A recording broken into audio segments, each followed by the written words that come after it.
আসসালামু আলাইকুম রাসেল ভাই ও প্রিয় শ্রোতা বন্ধুগণ, আশা করি আল্লাহ তাআলার অশেষ রহমতে ভালো আছেন। আমিও ভালো আছি। আমার ভূত.com-এ লেখা এটি প্রথম ঘটনা। আমি আপনাদের ভূত এফএম-এর সময় থেকে গল্প শুনে আসা সেই পুরনো শ্রোতা। ভয়েস রেকর্ড করে গল্পটি পাঠাতে চেয়েছিলাম, কিন্তু পারিপার্শ্বিক সমস্যার কারণে আর সময় করে উঠতে পারিনি। আমার জীবনে ঘটে যাওয়া একটি ঘটনা লিখে পাঠাচ্ছি। আপনি যদি ভূত.com-এর সকল শ্রোতা বন্ধুগণের সাথে শেয়ার করেন তাহলে অনেক খুশি হব। আর যদি আমার ঘটনাটা সিলেক্টেড হয় তাহলে অবশ্যই আমাকে জানাবেন। নিচে আমি তথ্যগুলো দিয়ে রাখছি, যার সাহায্যে আপনি আমার সাথে যোগাযোগ করতে পারেন। আমি মোহাম্মদ মিয়াদ খান, নারায়ণগঞ্জের স্থানীয় বাসিন্দা। আমি অনার্স ফার্স্ট ইয়ারের একজন ছাত্র, কিন্তু এই ছোট বয়সেই এত কিছু দেখব তা আমি ভাবতে পারিনি। যে ঘটনাগুলোর ব্যাপারে বলতে চাই তা আমার সশরীরে বা আমার পরিচিত কারোর সাথে ঘটে যাওয়া কোনো ঘটনা নয়। এর সবই স্বপ্নের মাধ্যমে ঘটে যাওয়া ঘটনা। জানি না কেন দেখি, এমন কেন হয়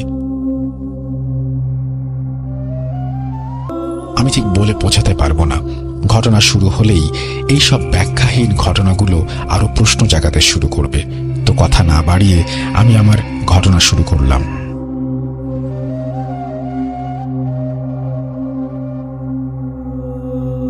ঘটনা 1। আমি ছোটবেলা থেকেই অনেক স্বপ্ন দেখি, কিছু ভালো কিছু খারাপ। সচরাচর যেমনটা সবাই দেখে, কেউ কম কেউ বেশি। জানি না ব্যাপারটা কেমন, কিন্তু তাও বলছি যে আমি স্বপ্ন আর বাস্তবতার মধ্যে তফাৎ ধরতে পারি। যখন আমি স্বপ্ন দেখি, গভীর ঘুমে স্বপ্ন দেখি, মাথায় এত চিন্তাভাবনা ঘোরে যে স্বপ্ন দেখারই কথা। কিছু স্বপ্ন আছে বাস্তবতাকে ঘিরে থাকে, যা মনের খোরাক মেটাতে ইচ্ছা অনুসারে ব্রেইন হয়তো আমাদের দেখায়। আর কিছু স্বপ্ন আছে যার কোনো অস্তিত্ব নেই, যা বাস্তবতার সাথে এমন ভাবে মিশে আছে, এমন লাগে যে চোখের সামনে বাস্তবতা যেন উঠে এসেছে। একদম সশরীরে আমি নিজে দেখছি তার প্রতিচ্ছবি। এই ধরনের ঘটনাগুলো স্বপ্নে দেখা শুরু হয় যখন আমি ক্লাস 8-এ পড়ি। আমি এক সন্ধ্যায় ম্যামের বাসায় পড়তে যাই। বাড়িটা ছিল মেইন রোড থেকে কয়েক পা ভেতরে। বাড়িটা পুরনো ছিল তখন। আশেপাশে ম্যামের পরিবার থাকতেন, আর একপাশে ভাড়াটিয়াদের জন্য ছোট্ট একটা উঠোন। আর উঠোনের দক্ষিণ পশ্চিম পাশে একটু ঝোপ ছিল। অল্প এই জায়গাটা পার হলেই ওই পাশে একটা বড় তুলার মিল। আমি ওনার বাসায় যাই। সব সময়ের মতো যেই বই বের করে পড়া করতে শুরু করি। ভালো মতো পড়তে থাকি। ম্যাম আসলেই পড়া জিজ্ঞেস করবেন। আমি যখন পড়তে চাই তখন তাদের এক ভাড়াটিয়ার এক ছেলে আর এক মেয়েও আসতো পড়তে। আমাদের এলাকার এক ছোট ভাই যে আমাদের বাড়ির আশেপাশেই থাকতো, সেও পড়তে আসতো। সেদিন ওই ভাড়াটিয়ার ছোট্ট মেয়েটি আসেনি। মেয়েটির বয়স হবে 5 বছর, কোন এক স্কুলে নার্সারিতে পড়ে। আমি যখন জিজ্ঞেস করি ম্যামকে সে কোথায়, ম্যাম তখন বলে ও নাকি ভয় পেয়েছে স্বপ্নের মধ্যে, কি যেন কি দেখেছে সেখানে। অনেক জ্বর সকাল থেকেই, এখনো কমেনি। আমি ম্যামের দিকে তাকিয়ে জিজ্ঞাসা করি কি দেখেছিল সে। ম্যাম স্বাভাবিকভাবে বলল যে, আরে ছোট মেয়ে, স্বপ্নে কত কিছুই দেখে বাচ্চারা। ও বলে ও দেখেছে ঘুমের মধ্যে অনেক জোরে একটা শব্দে ঘুম ভাঙে, আর সে অন্ধকারের মধ্যে দরজা খুলে বাইরে যায়। বাইরে গিয়ে দেখে ঝোপ, এবং ঝোপের মধ্যে কি যেন পুড়ছে।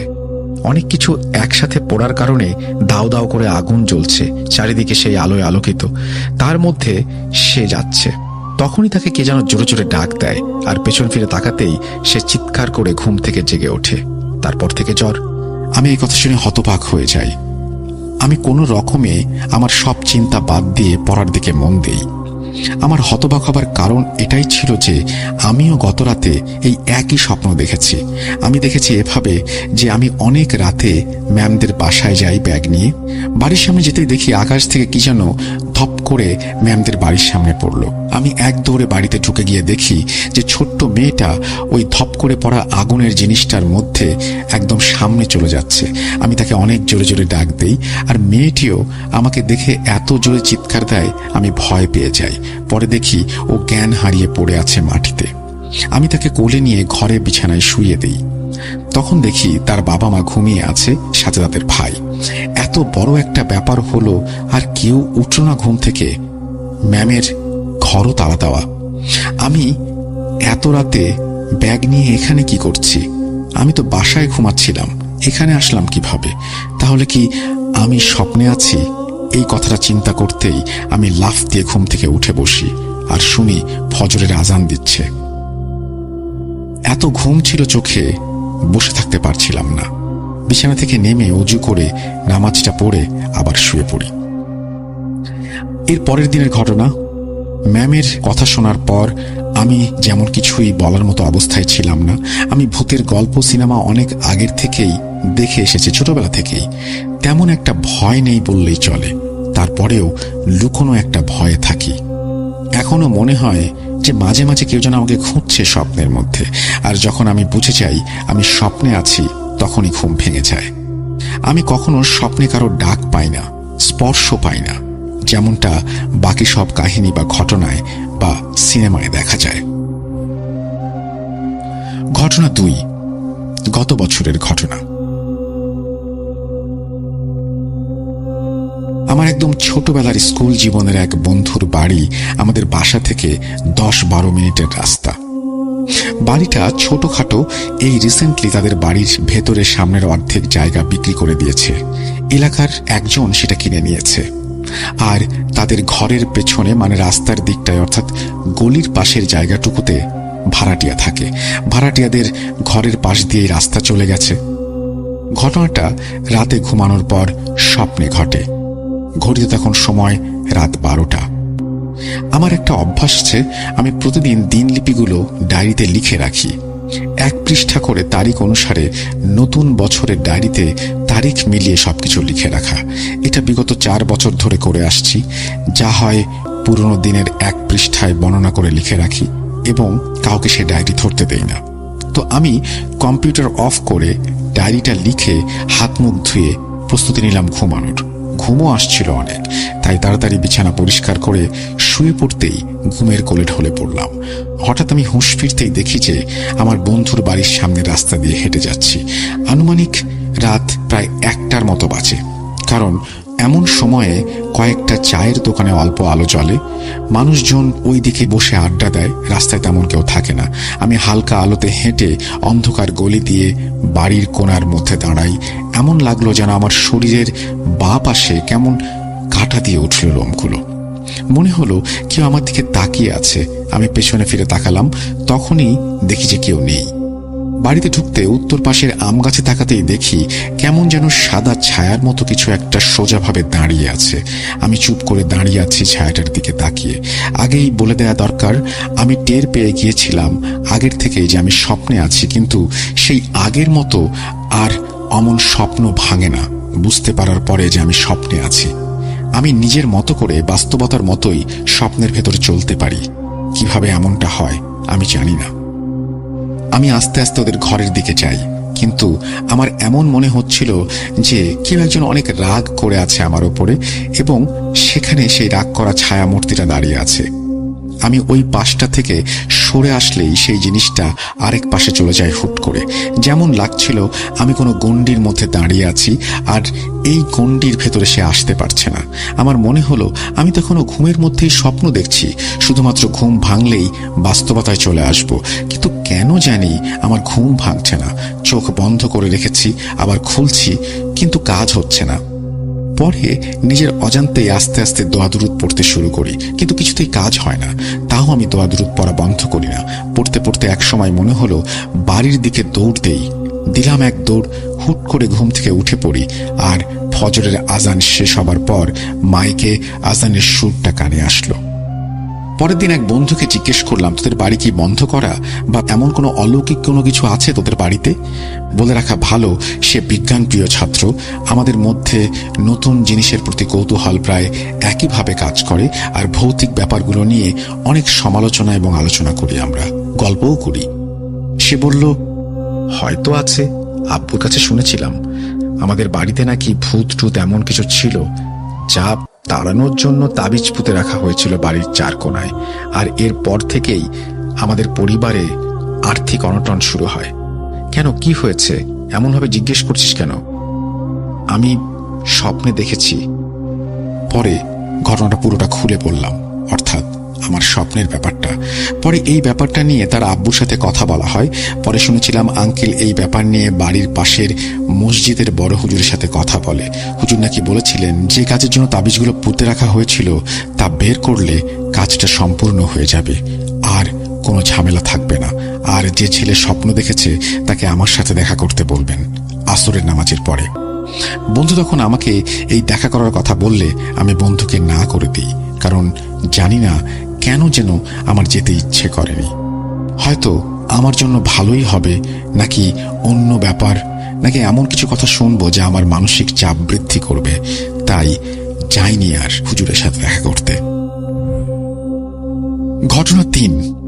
এই হচ্ছে আমার জীবনের সবথেকে ভয়ঙ্কর ঘটনা এবং শেষ স্বপ্নের কথা, যা আমি কল্পনাতেও আনতে চাই না। দ্বিতীয় ঘটনাটিতে আমি যে বন্ধুর বাড়ির কথা বলেছিলাম তেমনই হয়েছে আবার, কিন্তু এবার বাড়ি নিয়ে নয়, এফেক্টটা পুরো আমার ওপর। বেশি দিন হয়নি। আমার বন্ধুর বোনের কলেজে চাকরি হয়েছে, তাই তাদের পুরো পরিবার সেই কলেজের কাছাকাছি একটা ফ্ল্যাট ভাড়া নিয়ে আছে। কিন্তু সে আগের বাড়ি জায়গা সবকিছু এখানেই আছে। মাঝে মাঝে তারা এই দিকটায় আসে। অনেকদিন পরে সবার সাথে দেখা করতে আমাদের এই দিকে আসে সে। সব বন্ধুরা মিলে আড্ডা দেওয়ার সিদ্ধান্ত নিলাম এবং সন্ধ্যার দিকে আমি বাসায় ফিরে আসলাম, কারণ কিছুদিন পর থেকে মিড টার্ম, তাই পড়াশোনায় একটু প্রেশার যাচ্ছিল। প্রতি রাতের মতো সে রাতেও আমি হাতের কাজ শেষ করে বিছানা গুছিয়ে মোবাইল চালাতে চালাতে ঘুমিয়ে পড়ি আর আবার সেই স্বপ্নের রাজ্যে হারিয়ে যাই। কিন্তু এইবার স্বপ্নটা ছিল একটু অন্য ধরনের।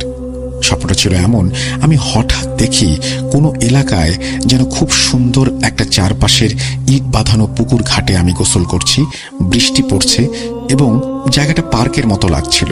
আর আশেপাশে 8-9 জন ছিল, তাদের মধ্যে 3 জন মেয়েও ছিল যারা আমার বন্ধু। আমি সাঁতার জানি ভালো মতো, কিন্তু আমার বন্ধুরা সাঁতার জানে না, তাই আমি ওদেরকে বারবার বলছি দূরে যেও না, পাড়ের সিঁড়ির দিকেই থাকো, নয়তো তোমরা ডুবে যাবে। সে আমার কথা মানছে না, আবার সাঁতার না জানাতে গলা পানিতেও যেতে পারছে না। কিন্তু আমি কেন জানি না হাঁটু পানিতে দাঁড়িয়ে আছি। যেখানে আমি আমার বন্ধুদের ছাড়তে দিতে চাই না নদীতে, সেখানে আমি বন্ধুর থেকে কয়েক পা দূরে। সে সময় এক মেয়ে আমার সামনে এসে আমাকে বলছে, আপনি তো সাঁতার জানেন, তাহলে নামছেন না কেন? মেয়েটি দেখতে আমার বয়সী, সুন্দর ছিল। তখনই আমার মনে প্রশ্ন চলে আসলো যে আমি তো মেয়েটিকে দেখিনি কখনো, কিন্তু সে আমাকে কিভাবে চেনে? আমি সাঁতার জানি না সেটা কিভাবে জানে? আমি তো হাঁটু পানিতে যেভাবে দাঁড়িয়ে আছি দেখে কেউ বোঝার উপায় নেই আমি সাঁতার জানি কি জানি না। আমি জিজ্ঞাসা করলাম, আপনি আমাকে কিভাবে চেনেন? সে মুচকি হাসছে। মনে মধ্যে হুট করে কি যেন দানা বেঁধে উঠল। এত বৃষ্টি হচ্ছে কোথা থেকে? আমি কোথায় আছি? এই পুকুরে আমি কি করছি? চারিদিকে ঘুরে তাকাতে আমার ভেতর থেকে কেউ একজন বলে উঠতে লাগলো, আমি কি তাহলে আবারও স্বপ্নে আছি? ভাবতে ভাবতে চোখের সামনে সাদা কালো ধূসর বর্ণের ছায়া নেমে আসলো। আমি ঘুম থেকে জেগে যাই, কিন্তু আমি দেখি আমার নড়াচড়ার শক্তি হারিয়েছি। Slip paralysis. আমার বুকে অনেক ভারী লাগছে, আমি নড়াচড়া করতে পারছি না। ওপরে তাকাতেই দেখি কেমন যেন কালো ছায়ামূর্তির মতো মশারির ওপরে কেউ শুয়ে আছে আমার মুখোমুখি। আমি ভয়ে দোয়া দুরূদ পড়তে শুরু করি। সব দোয়া পড়ার চেষ্টা করছি, কিন্তু মুখ দিয়ে কোনো শব্দ বের হচ্ছে না। নড়াচড়া করার চেষ্টা করছি, পারছি না, গুয়ানির মতো হচ্ছে শুধু। এমন করতে করতে হঠাৎ মুখ দিয়ে অনেক জোরে দোয়ার আওয়াজ বেরিয়ে গেল, আর অনেক জোরে আমি আম্মু আব্বুকে ডাক দিলাম। আমাদের ঘরের মাঝখানে কয়েকটি টিন দিয়ে সেপারেট করা, অর্থাৎ এত কাছাকাছি রুম যে আস্তে ডাক দিলেও শোনা যায়। তখন আমি জোরে ডাক দেওয়ার পর আব্বু আম্মু ঘরের লাইট জ্বালিয়েছে। আমি পর্দার ভেতর দিয়ে দেখতে পেলাম। আমি আব্বুকে বললাম, আমাকে ধরো, আমি নড়তে পারছি না, আমার ঘরের লাইট জ্বালাও, আমি দেখতে চাই কি আছে এখানে। আমার আব্বু আমার সামনে এসেছে। আমার সব কথা আব্বু শুনেছে, কিন্তু আমার সব কথাকে উপেক্ষা করে আব্বু শুধু জিজ্ঞেস করেছে, কি হয়েছে তোমার, দেখি তো। আমি অবাক হয়ে গেলাম। আমার মনে আবার সেই প্রশ্ন আসলো যে আমি এত জোরে জোরে ডাক দিলাম, লাইট জ্বালাতে হলো তাদের ঘরে, কিন্তু আম্মু আর আমার ছোট বোন কেন এলো না? তাদের কোনো সারা শব্দ কেন পেলাম না? আবার আমি আব্বুকে বললাম লাইট জ্বালাতে, কিন্তু আব্বু লাইট জ্বালাচ্ছে না, যেখানে সে ঘরে ঢুকলেই আগে আমার রুমে লাইট জ্বালায়। তাহলে ব্যাপার কি? এত অন্ধকার যে আমার পা কোথায় সেটা আমি দেখতে পাচ্ছি না। তাহলে কি আমি কি এখনো স্বপ্নে? আমি বিশ্বাস করতে পারছিলাম না, আমি বুঝতে পারছিলাম না আমি কি স্বপ্নে নাকি বাস্তবে নাকি মিশ্রিত কোনো জায়গায়। শরীর নাড়াতে পারছি না। আব্বুর হাত দুটো যেন আমার শরীরের কাছ দিয়ে আমার গলার কাছে এসেছে। আমি কি করব বুঝতে পারছি না। দোয়া পড়াটা নিজের অজান্তেই বেড়ে গেল। এমন লাগছিল যেন মুখের শব্দ আবার বন্ধ হয়ে আসছে। হাল ছাড়লাম না। মনে হচ্ছিল এইবার যদি আমি চোখ বন্ধ করি তাহলে এই স্বপ্ন থেকে হয়তো আমি আর জীবনের বাস্তবতায় কোনো দিন ফিরতে পারবো না। আমি দোয়া পড়েই যাচ্ছি। হঠাৎ আবার চোখ বন্ধ করে সাদা কালো ধূসর বর্ণ চোখের সামনে চলে আসে, আর আমি লাফ দিয়ে বিছানায় উঠে বসি। শরীর ঘামে ভিজে যায়। এমন মনে হচ্ছিল যেন গোসল করে এসেছি। আশেপাশে দেখি অন্ধকার। চার্জার লাইটের বাতিগুলো দেখে বুঝলাম আমি আমার রুমেই আছি, কিন্তু এখনো মনে হচ্ছে আমি স্বপ্নে আছি। মাথা ঘুরছে হালকা হালকা। হঠাৎ ঘুম থেকে ওঠার কারণে মনে হচ্ছিল শরীর যেন ঝিনঝিন করছে। বুঝতে পারলাম যে স্বপ্ন ভেঙেছে, কারণ এত কিছুর পরেও যেহেতু কেউ ঘুম থেকে ওঠে নাই, সেহেতু আমি স্বপ্নের মধ্যে এত সবকিছু করেছি। বিছানা থেকে নেমে মোবাইলটা চার্জ থেকে খুলে নিয়ে দেখি 20% চার্জ হয়েছে। চিন্তা করছি যে সারা রাত ভরে 20% চার্জ কিভাবে হলো। ঘড়ির দিকে তাকিয়ে দেখি রাত 1:20 বা 40 বাজে। আমি হয়ে গেলাম। আমি তো এইমাত্র ঘুমিয়েছি 12:10 থেকে 12:15 দিকে।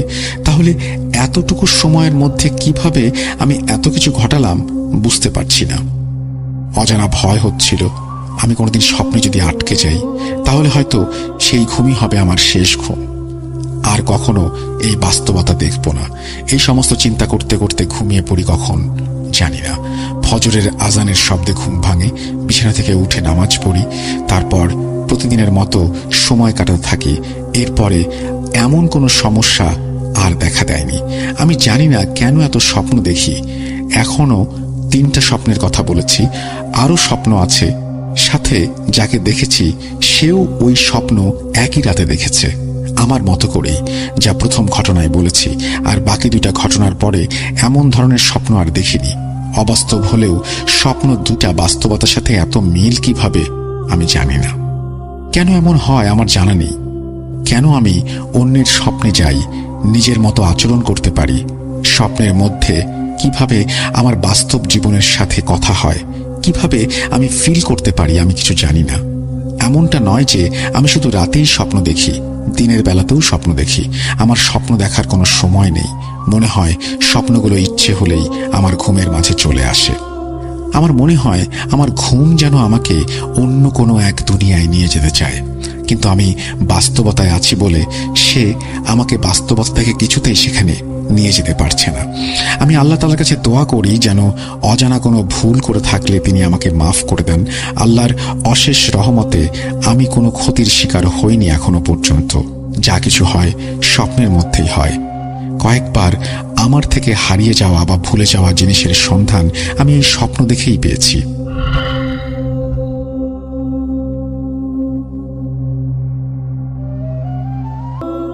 গুছিয়ে লিখতে না পারার জন্য দুঃখিত।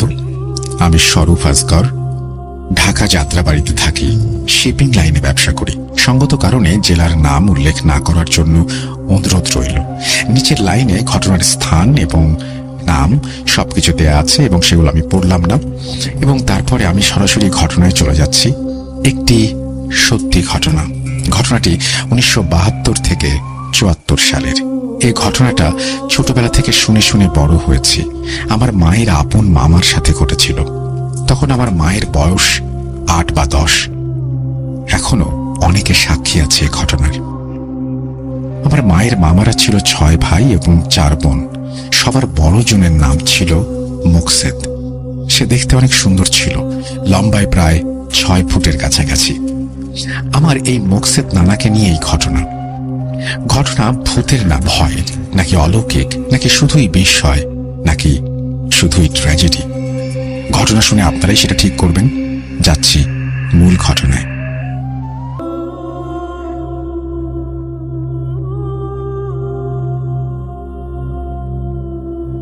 আমার মায়ের নানি অর্থাৎ মোকসেদ নানার মায়ের মাথায় জট ছিল। মোকসেদ নানা তার প্রথম সন্তান, দ্বিতীয় সন্তান হচ্ছে আমার নানি।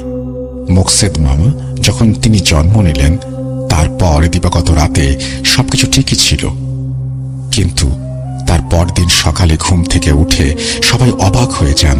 সবাই দেখে তার মাথায় জট নেই। এটা দেখে সবাই যেমন অবাক হয় তার থেকে বেশি খুশি হয়। সবাই চিন্তা করে জট থাকাকালীন সময়ে অনেক কিছু বাছবিচার করে চলতে হতো। অনেক কিছু খেতে পারত না, মরা বাড়িতে যেতে পারত না, শ্মশানের কাজ দিয়ে চলাফেরা করতে পারত না, মরা বাড়ি গেলে অজ্ঞান হয়ে যেত, শ্মশানের পাশ দিয়ে গেলে হুট করে 7 দিন বা 3 দিন কারো সাথে কথা বলতেন না।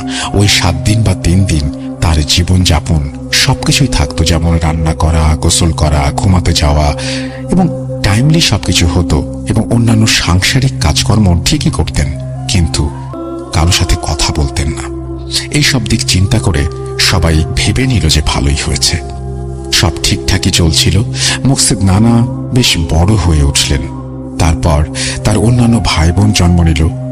মুকসেদ নানা টকবকে যুবক হয়ে উঠলেন। সবসময় লাল কালারের জামা পরতেন, বিশেষ করে লাল ফতুয়া টাইপের জামা, আলখেল্লার মতো দেখতে, সাথে লাল লুঙ্গি এবং লাল গামছা। এগুলো তার সাথে সবসময় থাকতো। সে বেশ ভালো দোতারা বাজাতে পারত এবং দোতারা বাজিয়ে বাজিয়ে সে বেশ ভালো গানও গাইত। প্রতি বৃহস্পতিবার সন্ধ্যার পর তাদের বাড়িতে ভাব বৈঠকি ও আল্লাহ রসুলের শান ও মিলাদ মাহফিলের আয়োজন করা হতো। প্রথমে মিলাদ মাহফিল ও তোবারক বিতরণ, এরপর গান বাজনা। সে গানের আসরে পাশের গ্রামের হিন্দু মহিলারাও ছুটে আসত। গ্রামের নাম ছিল নাওডুবি। মুকসেদ নানাদের বাড়ি থেকে হেঁটে গেলে 15 মিনিট লাগে। এর ভেতর থেকে একটি মহিলার মুকসেদ নানাকে ভালো লেগে যায়। মহিলার নাম ছিল, কোন একটা নাম দিয়েছেন, নামটা আমি পড়তে পারছি না। সেই মহিলাটি ছিল বিবাহিত। সে তার 2 মেয়ে ও ননদকে নিয়ে গান শুনতে আসতো, কিন্তু ধর্মীয় বিষয় বিবেচনা করে সে নানাকে কিছুই বলতে পারেনি। প্রতি বৃহস্পতিবার নিয়ম করে গান শুনতে আসতো। মুকসেদ নানার মা বাবা একসময় চিন্তা করলেন তাকে বিয়ে করানো উচিত। এমন করে গান বাজনা করে ঘুরে ঘুরে বাউলদের মতন সময় পার করে দিলে আর কি থাকে, বিয়ে করলে সংসারী হবে, যেমন ভাবা তেমন কাজ। আগের দিনে কিন্তু ছেলে মেয়ের তেমন কোনো দেখা দেখির পর্ব থাকতো না এখনকার মতো। মুরব্বীদের দেখাই ছিল চূড়ান্ত। মেয়ে দেখা হয়, বিয়ের দিন ঠিক করা হয়। মুকসেদ নানা সুন্দর করে পাঞ্জাবি, পাগড়ি, পায়জামা পরে, রুমালে আতর মেখে, নওশা সেজে, পালকি নিয়ে তাদের গ্রাম থেকে 2 বা 3 গ্রাম দূরে বিয়ে করতে চান। কিন্তু বর কনে কেউ কারো মুখ দেখেনি। ধুমধাম করে বিয়ের অনুষ্ঠানটি পালন করা হয়। বউ নিয়ে ফেরার সময় ওই হিন্দু মহিলার বাড়ির সামনে দিয়ে আসতে হবে। এক পালকিতে বর আর একটাই বউ। আসার সময় হুট করে ওই হিন্দু মহিলার ঠিক বাড়ির সামনে এসে মুকসেদ নানা পালকি থামাতে বলে। সবাই বলে, এখান থেকে বাড়ি যেতে বেশি সময় লাগবে না, একেবারে বাড়িতে গিয়েই থামি। কিন্তু মুকসেদ নানা খুব গম্ভীর এবং আদেশের গলায় পালকি থামাতে বলে। থামানোর পর একজনকে বলে সে আর বাড়িতে যাবে না বা তাদের সাথে থাকতেও পারবে না। সবাই বলে, কেন? এমন পাগলের মতো কথা সে কেন বলছে? সবাই যখন খুব জোরাজুরি করছিল, চাপ দিচ্ছিল, তখন সেখান থেকে একজন লোক পাঠিয়ে মুকসেদ নানার মাকে ডেকে নিয়ে আসা হয়। তখন মুকসেদ নানা তাকে বলে, বউ চাইলে ছেলে পাবে না, আর ছেলে চাইলে বউ পাবে না। তখন তাদের সাথে গ্রামের গণ্যমান্য ব্যক্তিরাও যোগ দেন। সবার উপস্থিতিতে মেয়ের সাথে যারা এসেছিল তাদের মাধ্যমে মেয়ের বাড়ির লোকজন খবর নিয়ে যায়। তাদের কাছে ক্ষমা চেয়ে তাদের মেয়ে তাদের হাতে তুলে দেয়া হয়। মজার বিষয় হলো, মুকসেদ নানাও তার বউয়ের মুখ দেখেনি, বউ মুকসেদ নানার মুখ দেখেনি। এর কিছুদিন পর রাতে মুকসেদ নানাকে ঘরে পাওয়া যেত না। এমন করে 2-1 বার প্রায়ই রাতে এমন হতো। ঘরের ভেতর থেকে আটকানো থাকতো। সকালবেলা তাকে বাড়ির উঠোনের মাঝখানে পাওয়া যেত। তার মা বেশ চিন্তায় পড়ে যায়, ছেলেটার সাথে কেন এমন হচ্ছে? বিয়ে করালো, সংসার করবে, এখন আবার রাতে ঘরে পাওয়া যায় না। একদিন রাতে মুকসেদ নানার মা, অর্থাৎ আমার মায়ের নানি, স্বপ্ন দেখে। ফিসফিস করে কেউ তাকে বলছে, মুকসেদকে সকালে যেখানে দেখেছিস সেখানে শুধু বাঁশের লোহার পেরেক ছাড়া, দরজা ও বেড়া ছাড়া একটি আসন ঘর তুলে দে। মুকসেদ নানার মা তার এই স্বপ্ন সম্পর্কে কাউকে কোনো কিছু বলেন না। এরপরে বেশ কিছুদিন চলে যায় কোনো প্রকার সমস্যা ছাড়াই। মুকসেদ নানা নিয়ম করে গান গাইতেন, তার মা ছাড়া কারোর সাথে কথা বলতেন না। বেশ কিছুদিন ভালো যাবার পর মুকসেদ নানার মা আবার স্বপ্ন দেখেন, কিন্তু কারো কাছে কিছু বলেন না। এর 3 দিন পর সকালে মোকসেদ নানাকে ঘরে পাওয়া যায় না, উঠোনেও পাওয়া যায় না। মোকসেদ নানার মা, বাবা ও অন্যান্য ভাই বোনেরা কান্নাকাটি শুরু করে। তখন আমার নানা বাড়ি থেকে কান্নাকাটির শব্দ শুনে আমার নানা, মামা ও খালার সাথে মোকসেদ নানাদের বাসায় যায়। গিয়ে শুনে মোকসেদ নানার মা বিলাপ করছে আর বলছেন, আসনটা দিলে বুঝি এমন হতো না রে। মোকসেদ কোথায় গেল এই বলে তিনি বিলাপ করতে থাকেন। আমার নানা ভাই বিষয়টি জানতেন। মোকসেদ নানার মা ছিল আমার নানা ভাইয়ের শাশুড়ি মা।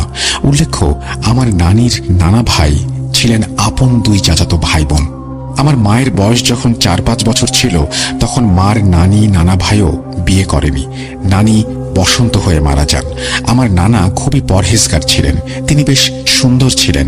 সারা রাত জেগে জেগে জিকির করতেন, তাহাজ্জুদ পড়তেন, আল কোরআন পাঠ করতেন। আমার নানা ভাই মারা যান 2007 সালের ডিসেম্বর মাসে।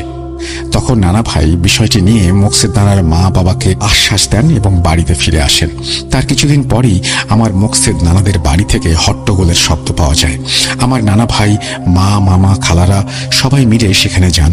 যাবার পরে সবাই দেখতে পান বেশ কিছু লোক মিলে মোকসেদ নানাকে বাড়ির ভেতরে নিয়ে আসছে, কিন্তু কিছুতেই 8-10 জন লোক মিলে তাকে ঘরে তুলতে পারছে না। সে খুব স্বাভাবিকভাবে হেঁটে আসছে, কিন্তু বাড়ির উঠোন থেকে সবাই টেনেও সরাতে পারছে না। যেখানে তাকে সকাল থেকে পাওয়া যেত সেখানে বসে সে দোতারা নিয়ে টুংটাং করছে। আমি এই জায়গাটা একেবারেই বুঝিনি, আমি আবারও পড়ছি। সে খুব স্বাভাবিকভাবে হেঁটে আসছে, কিন্তু বাড়ির উঠোন থেকে সবাই টেনেও তাকে সরাতে পারছে না। যেখানে তাকে পাওয়া যেত সেখানে বসে সে দোতারা নিয়ে টুংটাং করছে। এত হট্টগোল, এত মানুষ, কিছুই সে পাত্তা দিচ্ছে না। সে তার মতো স্বাভাবিক টুংটাং করছে।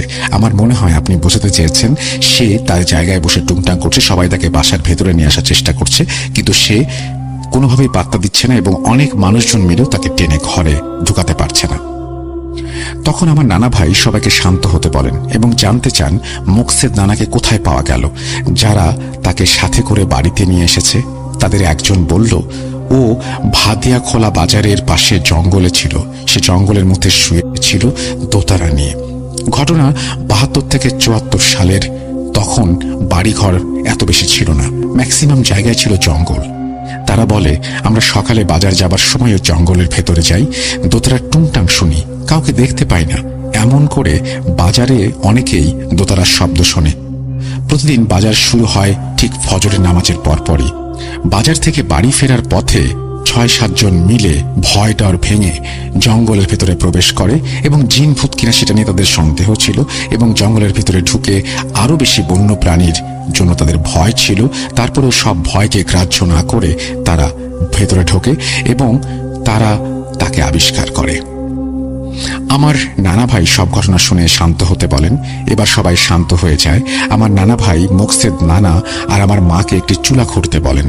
তখনও মোকসেদ নানা হাসি মুখে দোতারা নিয়ে উঠোনে বসে পালাচ্ছে। নানা ভাই চুলা খুঁড়তে বলে কোথায় চলে গেলেন। এর কিছুক্ষণ পর অনেকগুলো গাছের পাতা এবং কিছু মাটির হাঁড়ি সঙ্গে নিয়ে আসলেন। নিয়ে আসার পর সেই নতুন চুলায় নদীর পানি গরম করতে বসালেন। হাতে থাকা পাতাগুলো পানির ভেতরে দিয়ে দিলেন। পানি গরম হতে দিলেন। পানি গরম হওয়ার পর নানা ভাই মোকসেদ নানার মাকে বললেন, এখনই স্বপ্নের আদেশ অনুযায়ী আসন গড়ানোর ব্যবস্থা করুন। সাথে সাথে আসন তৈরি করা হয়। যা যা লাগবে তা পাশের ঝিটকা বাজার থেকে সংগ্রহ করা হয় এবং তখন পুরোটাই মাটির রাস্তা, হাঁটা বা ভ্যান এগুলোর কোনো ব্যাপারই ছিল না। পানি গরম হবার পর মোকসেদ নানাকে উঠোনের মাঝখানে বসিয়ে 7 ধরনের গাছের পাতা দিয়ে গরম পানিতে গোসল করানো হয় এবং নতুন লাল কাপড় পরানো হয়। 1 গ্লাস দুধ খাওয়ানো হয়। নানা ভাই তার পাশেও তখনও বসে রইলেন যতক্ষণ না পর্যন্ত আসন তৈরি হয়। সেগুলো বাজার থেকে কিনে আনতে হলো। প্রায় 3-4 ঘন্টা সময় লেগেছিল তার জন্য। নানা ভাই এই লম্বা সময়টা মোকসেদ নানার পাশেই বসা ছিলেন এবং ওই জায়গাটা ভালো করে লেপে তার উপরে আসন তৈরি করা হয়। পবিত্র অবস্থায় কাজগুলো করতে বলা হয়েছিল। আসনের সবকিছু আসলে সেদিন রাত 8টা-9টার মধ্যেই সম্পূর্ণ হয়ে যায়। সেখানেই রাতে মোকসেদ নানাকে ঘুমানোর ব্যবস্থা করে দেয়া হয়। খাবার দাবার দেবার সময় মোকসেদ নানা তার মাকে বলল, মা বেশি করে দুধ দিও। সেদিন রাতেই মোকসেদ নানা তাদের বাড়িতে শেষবারের মতো খাবার খায়। এরপর কেটে যায় 12টি বছর। সে 12টি বছর মোকসেদ নানা তাদের বাড়িতে এক বেলাও ভাত বা অন্য কিছু খায়নি। বাড়িতে একটি রাতও ঘুমায়নি। এই 12টা বছর সে তার বাড়ির আশেপাশের ঝোপ জঙ্গলে রাত কাটাতো। খুব ভয়ঙ্কর জঙ্গল ছিল। সে 12 বছর এমনভাবে জঙ্গলে জঙ্গলে থাকতো, কেউ কিছু দিলে খেত না। মজার ব্যাপার হলো, যতই ক্ষুধা লাগুক না কেন, তার বাড়ির খাবার দিলে সে কখনো খেত না, অন্য কাউকে দিয়ে দিত। সেদিনের পর থেকে আমার নানা ভাই মুকসিদ নানার মা বাবাকে বলেন তারা যেন চিন্তা না করে, তাদের ছেলে তাদের চোখের সামনেই থাকবে, কিন্তু 12 বছর কারো সাথে কথা বলবে না, বাড়ির খাবারও খাবে না। কারণ জানতে চাইলে নানা ভাই বলেন, গতকাল রাতে সে তার মৌলানা সাহেবের সাথে কথা বলেছেন। মৌলানা সাহেব মূলত একজন জিন পালতেন। আমার নানা ভাইয়ের সাথে তার খুব ভালো সম্পর্ক ছিল। সেই জিনটি এখনো আমার নানা ভাইয়ের বাড়িতে আছে। আমার মা, মামা, খালারা এই জিনকে দেখেছে। আমার নানা ভাইয়ের বাড়ি রান্নাঘরের পাশেই আছে একটা তেঁতুল গাছ। সে গাছেই সে থাকে। মাথায় টুপি দেয়া, সাদা আলখেল্লা পরা একটা অবয়ব, এমন বোঝা যায় সে কারো ক্ষতি করে না। মানে আপনি সেই জিনটির কথা বলছেন। এটা এক প্রকার শাস্তি দেওয়া হয়েছে মুকসিদ নানাকে। সবচেয়ে বড় বিষয় হলো, মুকসিদ নানাকে হিন্দু শাস্ত্র মতে কেউ তাবিজ কবজ করেছে, যার প্রভাবে মুকসিদ নানার এমন পরিস্থিতি। আমার নানা ভাই আরো বলেন, মুকসিদ নানার বিয়ে কেউ একজন সহ্য করতে পারেনি, যেন কাউকে বিয়ে না করতে পারে, আর বিয়ে করলেও যেন সংসার করতে না পারে। সেই লক্ষ্য হাসিলের জন্য তাকে জাদু করা হয়েছিল। বিষয়টি এমন, তুই আমার না হলে অন্য কারো হতে পারবি না। তাই হিন্দু শাস্ত্র মতে তাকে কালো জাদু করা হয়েছিল। নানা ভাইয়ের মৌলানা সাহেবের এত ক্ষমতা নেই, কারণ সে তাবিজ বা কালো জাদুতে অপবিত্র জিনিসপত্র ব্যবহার করেছিল, এবং সে কারণেই মৌলানা সাহেব কিছু করতে পারবেন না বলেই জানিয়ে দিয়েছিলেন। মুকসিদ নানার মা প্রথমবার স্বপ্ন দেখার পরেই আসন ঘর যদি তুলে দিতেন, তাহলে 12 বছর সে আর হয়তো জঙ্গলে থাকতো না। এখন আর কিছু করার নেই, 12 বছর কাটাতে হবে। তখন থেকে কেউ মুকসিদ নানাকে কোনো কিছুতে না বলতেন না, সবাই ডাকতেন মুকসিদ পাগলা। ভাবছেন ঘটনা শেষ, কিন্তু শেষ হয়নি। 12 বছর শেষ হবার সাথে সাথে সে তার বাড়ির ওই উঠোনের মাঝখানে যে আসন ঘর তোলা হয়েছিল সেখানে গিয়ে ওঠে, এবং আবার প্রতি বৃহস্পতিবার গান বাজনা শুরু করে। যখন গান বাজনা শেষ করে সবাই যে যার মতো চলে যায়, ওই হিন্দু মহিলাও কিন্তু তখন গান শুনতে আসতো। সবাই যাবার কিছুক্ষণ পর আসনে দুধ কলা ভোগ দিত। এভাবে ভালোই যাচ্ছিল। বেশ কয়েক বছর চলে যায়। তারপরে একদিন ঘটনা। দিনটি ছিল শুক্রবার, সময়টা ছিল বাদ জুম্মা। মুকসিদ নানা বাড়ির পাশে কোনো একটা কারণে মিলাদ মাহফিলের দাওয়াত পান, এবং সেখানে আমার মুকসিদ নানা ও আমার নানা ভাই যান। মিলাদ মাহফিল শেষ হবার পর সবাইকে তবারক বিতরণ করা হলো। সবাইকে লম্বা পাটিতে বসিয়ে কলা পাতায় খেতে দেয়া হলো। মুকসিদ নানাও সবার সাথে খেতে বসলেন এবং ভাত ও মাছ খেলেন। তারপর পায়েস বা ক্ষীরের ব্যবস্থা ছিল। মুকসিদ নানা কলা পাতায় ক্ষীর খেলেন। সে ক্ষীর মাত্র দুবারই তিনি মুখে দিয়েছিলেন। তারপর মানুষজনের ভেতর তার রক্ত বমি শুরু হয়। কলের পানির মতো গলা দিয়ে রক্ত পড়ে। মাত্র 3 থেকে 5 মিনিটের ভেতর রক্ত বমি করতে করতে সাধের দোতারা ছেড়ে চলে যান তিনি না ফেরার দেশে।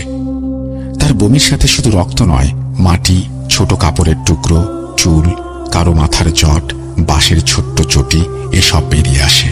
পুরো গ্রামে নেমে আসে শোকের ছায়া। যে বাড়িতে তিনি দাওয়াত খেতে গিয়েছিলেন সেখান থেকে মুকসিদ নানার লাশ খাটিয়াতে করে বাড়িতে নিয়ে আসা হয়। নিয়ে আসার সময় সবাই অদ্ভুত একটা বিষয় খেয়াল করেন। তাদের বাড়িতে ঢোকার সময় পুকুর পাড় দিয়ে যেতে হয়। সেই পুকুর পাড়ে গিয়ে সবাই হকচকিয়ে যায়। পুকুর পাড়ে সবাই দেখতে পায় বিশাল বড় এক অজগর সাপ। মোচড়াতে মোচড়াতে আর্তনাদ করছে সে। পুকুরের এ মাথা থেকে ও মাথা যাচ্ছে এবং শোঁ শোঁ শব্দ করছে মেঘের গর্জনের মতো। সাপটির দৈর্ঘ্য ছিল 12 থেকে 14 ফুট এবং প্রস্থ ছিল প্রায় 2.5 ফুটের মতো। শত মানুষের ভিড় জমে যায় সেই দৃশ্য দেখার জন্য। এরপর মুকসিদ নানার লাশ গোসল করানো হয়, কাফন পরানো হয়। আমার নানা ভাই জানাজা পড়িয়েছিলেন। আসন ঘরের মাঝখানে কবর খোঁড়ার নির্দেশ দেয়া হয়। যখন কবর খোঁড়া শেষ হয় তখন ওই সাপটাও মারা যায়। সাপটিকে মাটি চাপা দেয়া হয়। মুকসিদ নানা মারা যাবার পরদিনই ওই ডালো নামক হিন্দু মহিলাটি পাগল হয়ে যায় এবং বাকি জীবন পাগলই থেকে যায়। তার পরিণতি হয়েছিল করুণ। সে একদম বদ্ধ উন্মাদ হয়ে যায়, কাউকেই চিনতে পারত না। আমার নানা ভাইয়ের মুখেও শুনেছি ঘটনাটি। নানা ভাইকে জিজ্ঞেস করেছিলাম গরম পানিতে কিসের পাতা দিয়েছিলেন। নানা ভাই বলেছিলেন 7টা কাঁটাযুক্ত গাছের পাতা।